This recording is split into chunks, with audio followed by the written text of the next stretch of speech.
Just letting a couple more folks in and then we'll get started.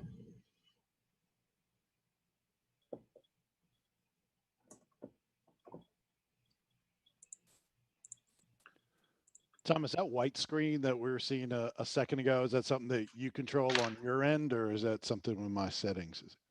I don't think that's anything on our end. I'm not sure exactly what you're talking about. Okay. Yeah, it's just like an information white screen, and rather than seeing all of the cameras and the different views, it was just an info screen. So I know what it is, Vince. Yeah. This happens when there's nobody with cameras on the Zoom call. This happens when there's nobody on the call puts their camera on. Oh, okay. Interesting. So that's why it goes to audio only, which is what the screen says. Okay. That makes sense. Yeah.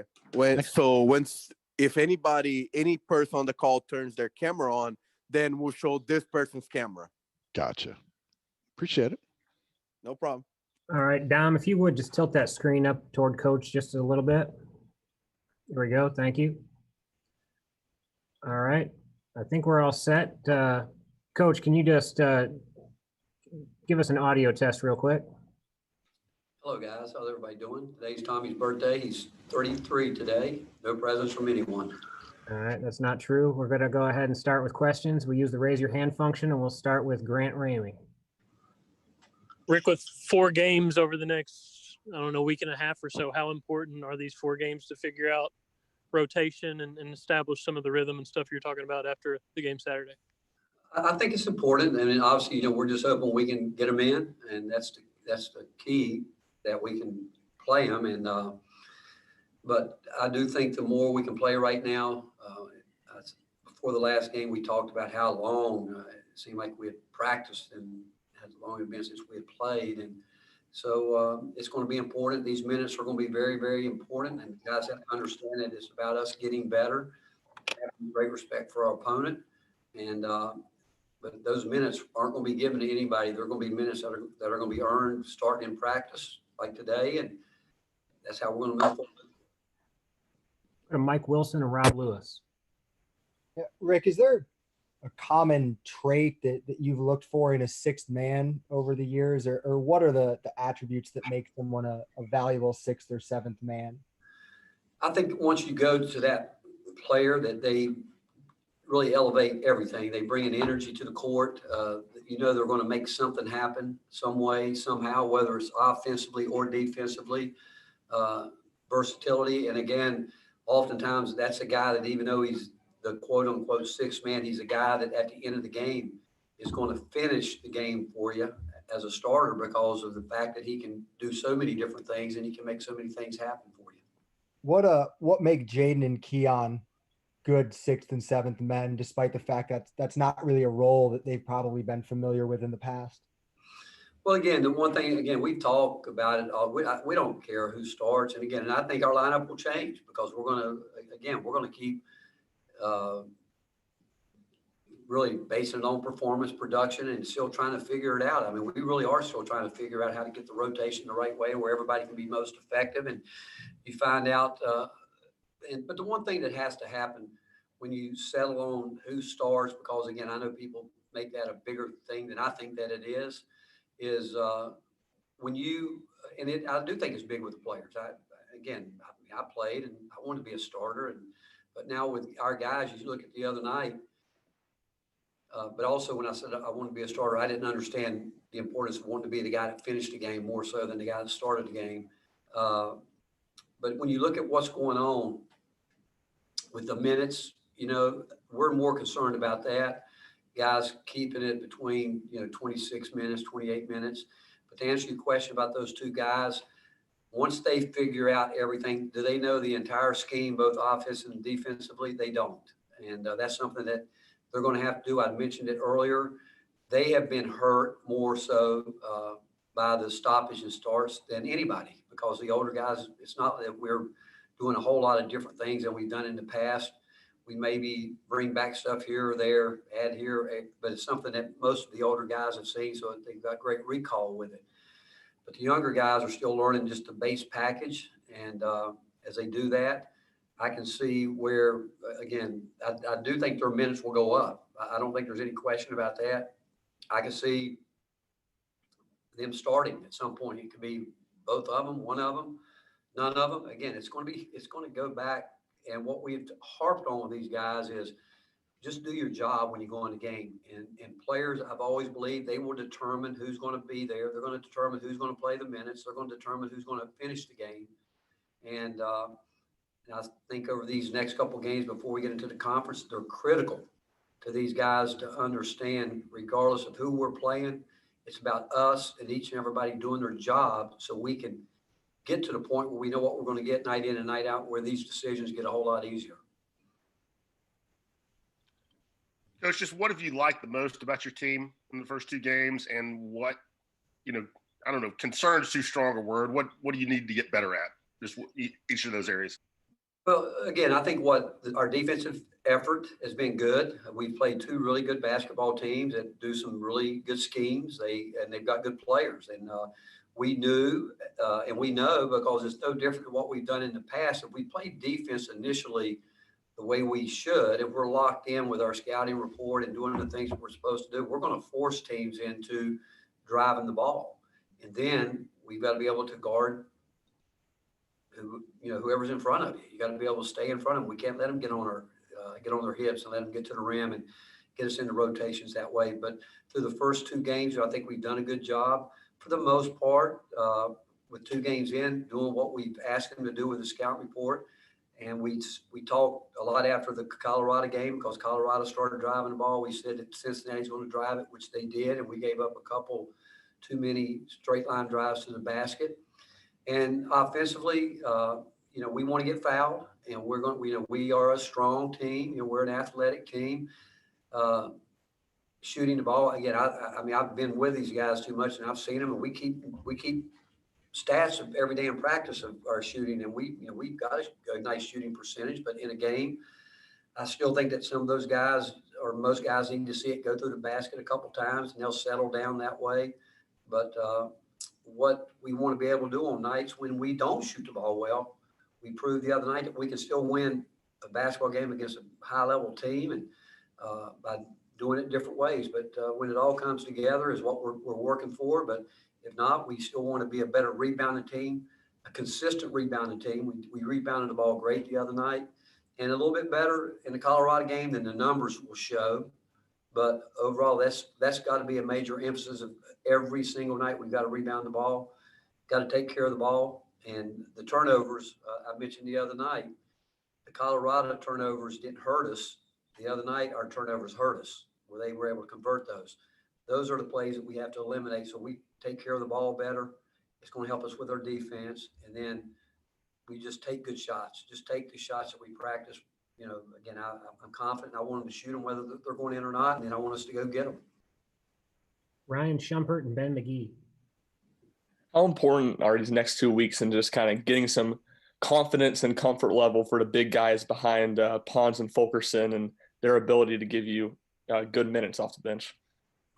Well, I mean, it's all important. I mean, these guys want playing time. They want to play, but it goes back. And I mean, they get every day in practice, they get a chance to do that. The games, yeah, they're important. But the bottom line is they're not going to get in the game if they don't get it done in practice. And I've told them that over and over. And if they want a chance to have more rope, more leadway in a game, they can't go in a game and do what we see them do in practice. We want the word is consistency. We want to see that. I tell guys, one of the last things I tell them every day, every game, we do what we practice. Just simply do what we practice, and we're going to be okay.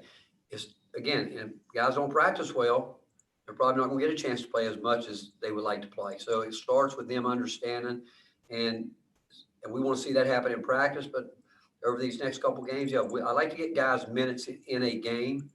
But again, those minutes aren't going to be given out. They're going to be earned minutes. And again, if a guy goes into a game and right off the bat he makes a mistake that we see him make over and over in practice, he won't get much of a chance because he hasn't earned it.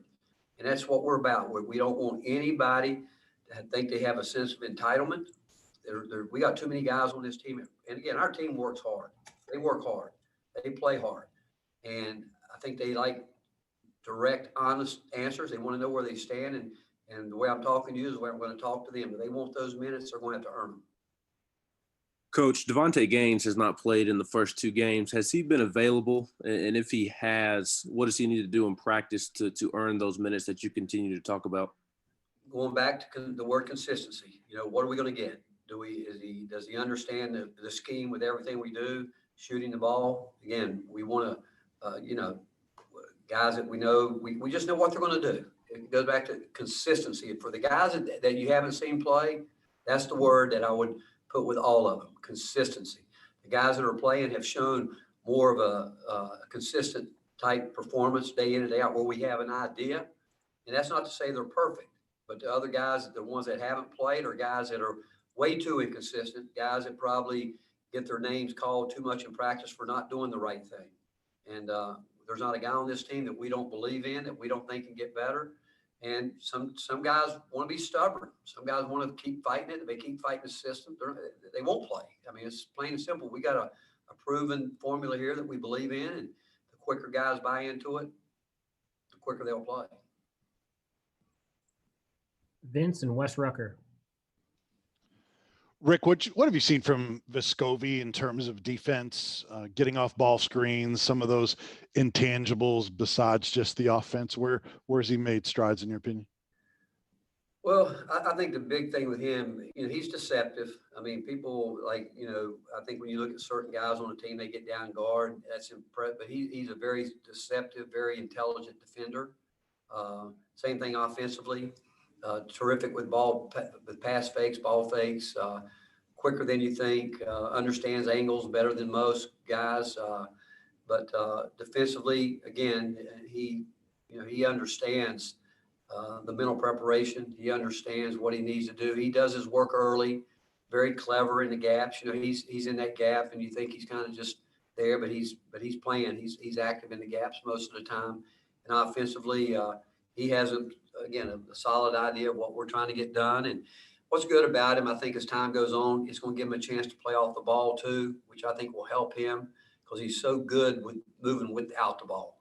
And so I think as these guys, again, it's more that we can get guys settled in, handling the ball where you can get away from, it's going to help him add to his game. Rick, I know it's a small sample size, but from a couple games, Eve hadn't, maybe the numbers aren't particularly great, the efficiency, but it looks like the shots he's taken are mostly okay, unless you've seen it differently. What have you seen from him? Is he pressing at all, or is it just a small sample size? Probably pressing a little bit because, again, he's one of those guys. He's a perfectionist. He puts so much time into the game, and he works at it. I mean, I don't think you can work any harder, to be quite frank. And but he'll make it. He'll get it going. You guys have watched him over time, and he rebounded well the first game. I didn't think he had the same mindset rebounding the second game as he needs to. Maybe that's pressing a little bit because he went 1 for 9 in the first game. But he'll be fine. We don't worry about Eve because he's going to give you everything he's got, and there's not a better fix-it guy in the country. I mean, it's things that he cleans up and the things that he does defensively that a lot of people don't notice are really valuable to our team. Nicholas Hill and Trey Wallace. Coach, just first for the first 2 games, how would you evaluate your fast break offense, and how important moving forward is continuing to improve that aspect of your offense for your team? Well, our fast break offense is being good, can be a whole lot better. And I don't know what the second part of the question, what'd you say? Just how important is it to continue improving that aspect of your offense for your team moving forward? Well, it's important because, we want to be an attack team. We want to play, really good defense and get out and, like any team in the country, get as many, opportunities in the open court as we can. Try to, play some advantage basketball where we got numbers based on the other team. And we've been okay with it, shown some good signs, but there's so much more that comes with our transition game that we've shown that, again, it's a matter of getting everybody to understand it, but we want to advance it quick. Obviously, we love to get it down the floor as quick as we can, but we want to play out of it. If not, we want to be able to flow where it looks like, hey, we're attacking. Guys are using their ability, but if they don't have it, their drop spots and where they need to get the ball, and they need to space out where we can keep playing. We just don't want to do a lot of standing around. And the last two games, we've had to go up against zone more than we probably thought, certainly in the first game. But, we've spent some time with it today because Charlotte will do a little three-quarter court 1-2-2 press back to a 2-3 zone. We expect to see that. And we just got to continue to work our zone offense. But the fast break is so important to us, whether and teams are going to work to take it away from us. There's no doubt about it. But we still think we can get it. And we certainly have to fight to get it, and we'll continue to do that.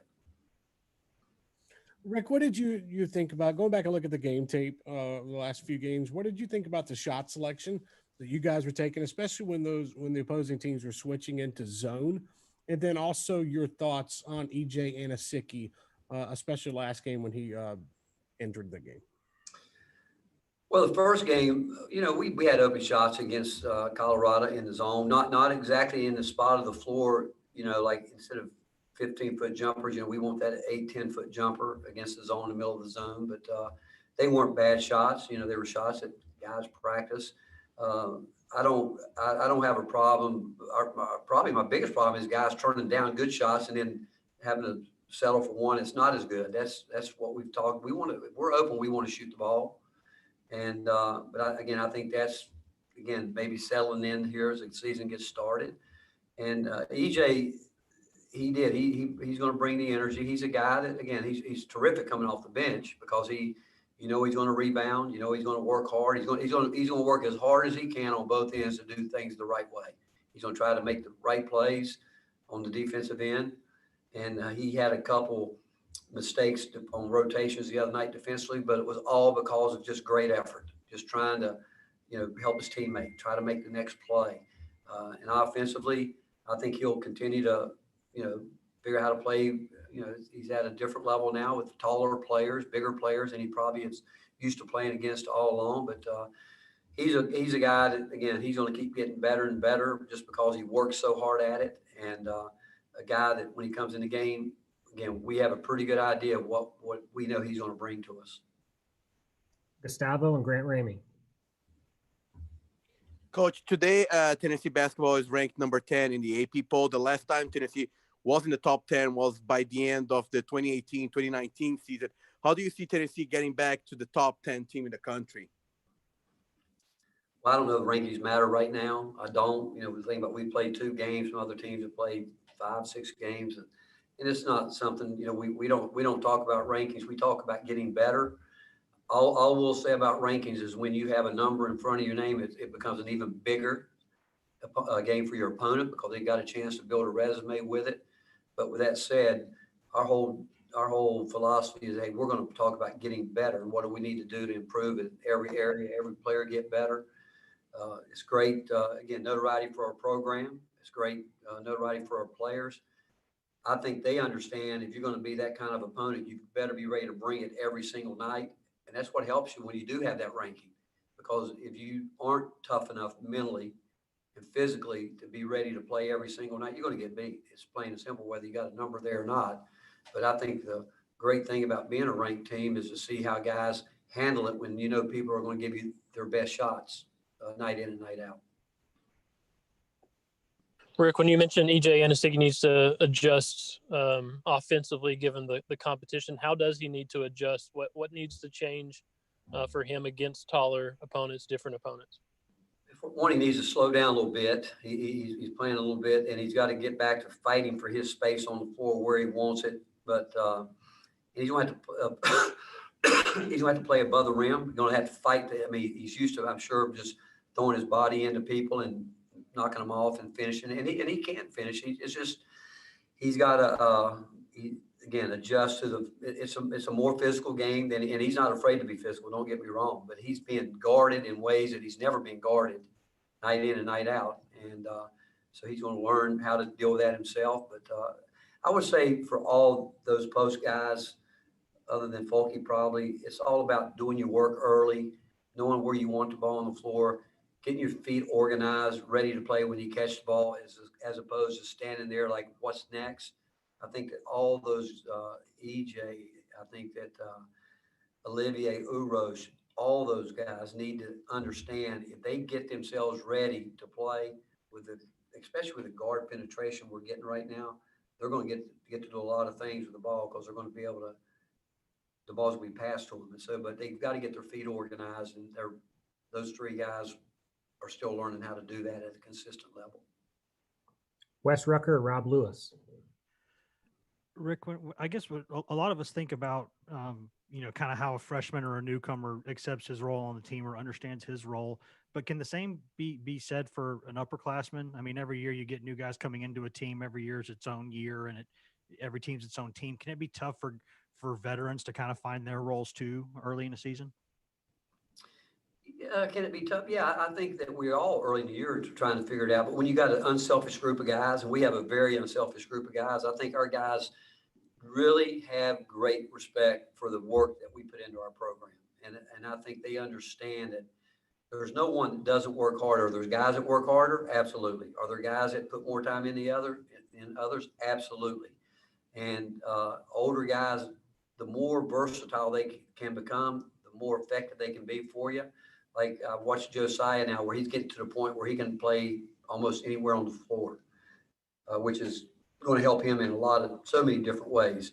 And is he going to have to play a different role? He's going to do a little bit of everything. I mean, he did it last year. He didn't have the advantage of having someone in it when things weren't going well for the most part. He had to stay out there and get those lessons taught the hard way. And I don't think we have a team that we have to do that with this year, but I do know that he is going to buy into whatever he needs to do. EJ will. Got to get Olivier going to the point where we know how good he can be, and he hasn't figured it out yet. He's last 2 days he's been better, but a big part of it is sometimes when you're coaching guys, you're talking about play role. It simply gets back to buying in to the program, what you have to do. I mean, Grant Williams, when he started out, we went through all the same things with him until he realized that this is how you got to do certain things. And then once you get a couple things down, then you can build on it.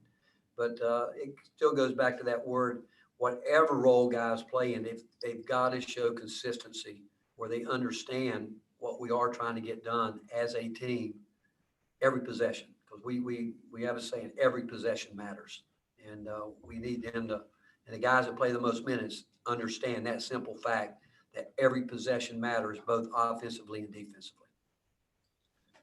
Coach, how do you evaluate Keon and Jaden through 2 games? Both their minutes went way up on Saturday. What did you feel like they got better at? Well, I think sometimes as coaches, we maybe can overthink it. Going into Colorado's a tough opener, and we knew it was going to be a high stakes game. And you don't want to put those guys in a position where they don't have some success early because you don't want to lose them for a week, whatever, where they keep it in the back of their mind. And I think what we learned about those guys is, one, they have short memories, which is a good thing. And the second thing is the second game. And again, you got to look at me for this is, we should have subbed earlier. And I knew going in the game the other night against Cincinnati that we were going to get 2-3 guys in the game before the 16-minute mark. And I think you'll see that pattern continuing. I think, again, right now, unless I change my mind between now and tomorrow, we'll start the same way. But that doesn't mean the game after that we're going to start another way, and the game after that another way. It's just we're still searching through some of these things. But again, that was my decision the first game to try to, I don't want to say baby anybody, but, just try to make sure that we try to, like, we didn't want to get them out there at the same time together. We just wanted to get some young guys with older guys.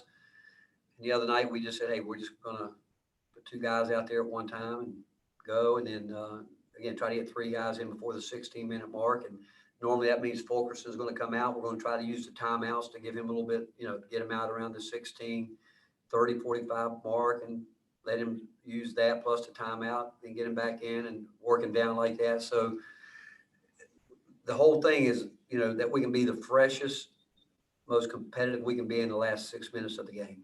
We don't want to be tired. We want to be running full speed then. We want to be guarding at a high level then.